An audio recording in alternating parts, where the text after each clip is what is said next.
বাংলাদেশের জন্মের পর থেকে, জন্মের আগে থেকে যতগুলো গণ অভ্যুত্থান হয়েছে সবগুলো জিয়া পরিবারের হাতে থেকে হয়েছে। মুক্তিযুদ্ধের বাংলাদেশ স্লোগানে আজকে পদযাত্রায় উপস্থিত আমার সহযোদ্ধা বিন্দুদের বাংলাদেশ জাতীয়তাবাদী ছাত্র দলের পক্ষ থেকে জানাচ্ছি রক্তিম শুভেচ্ছা এবং বিপ্লবী অভিনন্দন।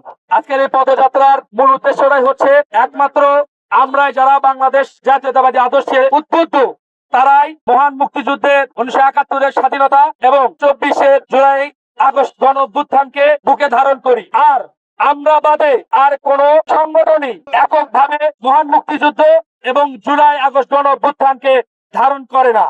আপনারা দেখে থাকবেন গত পরশুদিন রাজশাহী বিশ্ববিদ্যালয়ে একটি চিত্র প্রদর্শনী অনুষ্ঠানে একটি সংগঠন, যা গুপ্ত সংগঠন, একটি ছবি দিয়েছে দাঁড়িপাল্লায়। তারা এক পাশে 24, এক পাশে মহান মুক্তিযুদ্ধ 71-কে দেখিয়েছেন, কিন্তু সেখানে তারা 71-এর চেয়ে 24-কে বেশি ওজনদার দেখিয়েছেন। তার মানে তারা যে মহান মুক্তিযুদ্ধে যে অপকর্ম করেছিল সেইটা ঢাকার জন্যই তারা শুধু 24-কে সামনে এনে 24-এর সাথে মহান মুক্তিযুদ্ধকে তার কারণে একটা পায়তারা করে। কিন্তু এই বাংলার মাটিতে কোনদিনই কোন ফ্যাসিস্ট, কোন অপকর্মকারী, কোন আলবদর আলসাম শিবিরদের স্থান এই বাংলার মাটিতে হবে না ইনশাআল্লাহ।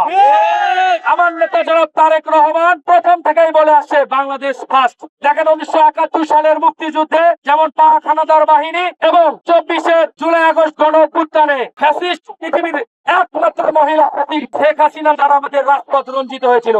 বলতে চাই, প্রিয় কবি আল মাহমুদের একটি কথা বলতে চাই। সেখানে তিনি বলেছিলেন, আমাদের দেহ ক্ষত বিক্ষত, আমাদের রক্তে সবুজ হয়ে উঠেছিল মুতার প্রান্ত। পৃথিবীতে যত গোলাপ ফোটে তার লাল বর্ণ হচ্ছে আমাদের রক্ত, তার সুগন্ধ হচ্ছে আমাদের নিঃশ্বাস বায়ু। আমাদের ঠিক তেমনই আমাদের প্রত্যেকটা বাংলাদেশীর মহান মুক্তিযুদ্ধ এবং 24-এর গণ অভ্যুত্থান এবং 90-এর আন্দোলন হচ্ছে সেই সুগন্ধ। এবং আমাদের মাঝে যে মহান মুক্তিযুদ্ধে যে 30 লক্ষ শহীদ হয়েছিলেন এবং 2 লক্ষ মা বোনের ইজ্জত ধারণ হয়েছিল এবং 24-এর গণ অভ্যুত্থানে যে হাজার হাজার নেতা কর্মীকে গুলি করে হত্যা করা হয়েছে, সেই রক্তই হচ্ছে সেই গোলাপের লাল বর্ণ। এবং আমরা 71-কে যেভাবে ধারণ করি 24-কেও সেভাবে ধারণ করব।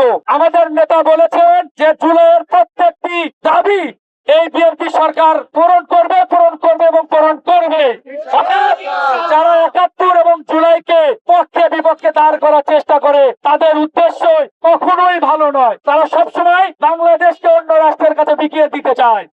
কিন্তু বাংলাদেশ জাতীয়তাবাদী আদর্শে যারা উদ্বুদ্ধ তারা কখনোই বাংলাদেশকে অন্য রাষ্ট্রের অধীনে যেতে দেবে না। মহান মুক্তিযুদ্ধে যেমন জিয়া পরিবারের শহীদ জিয়া বলেছিলেন উই রিভল্ট, 90-এর বিরোধী আন্দোলনে যেমন খালেদা জিয়া মাঠে ছিলেন, 24-এর গণ অভ্যুত্থানে ঠিক আমার নেতা জনাব তারেক রহমান মাঠে ছিলেন। প্রত্যেকটি বাংলাদেশের জন্মের পর থেকে, জন্মের আগে থেকে যতগুলো গণ অভ্যুত্থান হয়েছে সবগুলো জিয়া পরিবারের হাতে থেকে হয়েছে।